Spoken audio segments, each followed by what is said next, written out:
To follow up, part one, why James O'Brien sucks. Now, please listen in full and then express your opinion instead of just, 10 seconds listening and then going, I suck. Then give your thoughts. Sound fair? Bear with me. He just contradicts himself all the time. Whilst talking about priests and how much they suck, he was raised up in a Catholic school to start off with. However, got expelled for smoking cannabis. That's the first one. It would be nice to get a hand up on the lad that his dad was a journalist like the Daily Telegraph, which he obviously expressed and helped his career along due to the fact of he started, I believe, at the Daily Express in a gossip column, but not under his name, under a pseudonym that a lot of people use, because why would you want to be known as the gossip editor? He voted for Boris Johnson. Yes, that was in the mayor election. He's one of the reasons for Brexit. Without his popularity in the mayor election, he wouldn't have gotten to the position he would have done. Whilst not being able to get a main spot on LBC, he was covering. Now, what sent him to that next level was the argument with Frank Lampard. If you've seen it, go and or if you haven't seen it, listen to it. It's horrendous. His parents... I think it was his mother who passed away, and he's trying to keep his family together, and James O'Brien saying, why are you turning it into a bachelor pad? Just listen, it's just horrendous.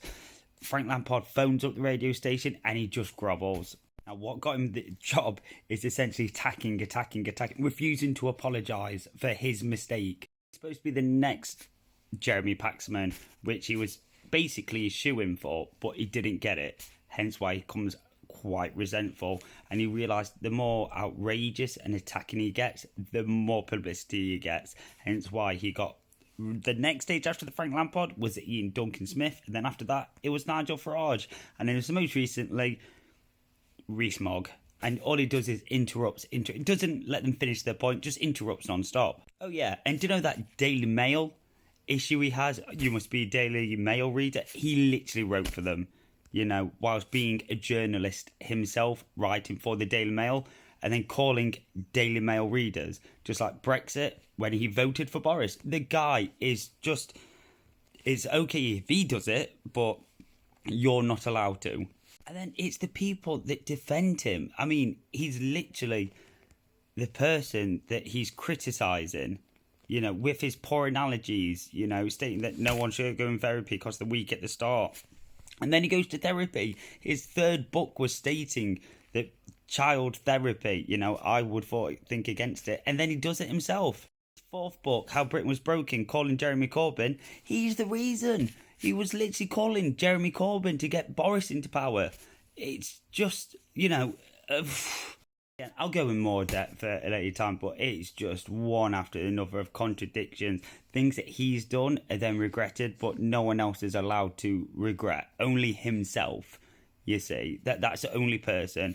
Don't read the Daily Mail, even though he wrote, it's time after another, But he'll destroy you, by interrupting me non-stop. It makes no sense. He's not political savvy, he's an idiot. The reason for Brexit is people like him.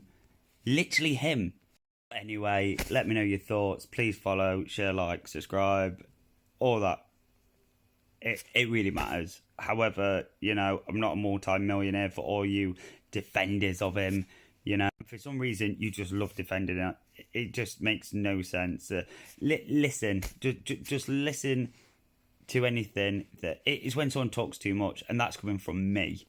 Talks utter crap. But again, I will give you more facts, everything from Thursday onwards, and I've got proper time. And this will be the second part of this. That's it. I'm not going to do any more about this guy. I mean, the fact is that he calls trans people as well, but then that's going into more. But that's fine, because it's James O'Brien, even though he claims doesn't like the word he's left, as long as it's liberal, because, that's different, isn't it? But yeah, doesn't like Corbyn. I mean, it's just ridiculous. Anyway, thank you, you legends.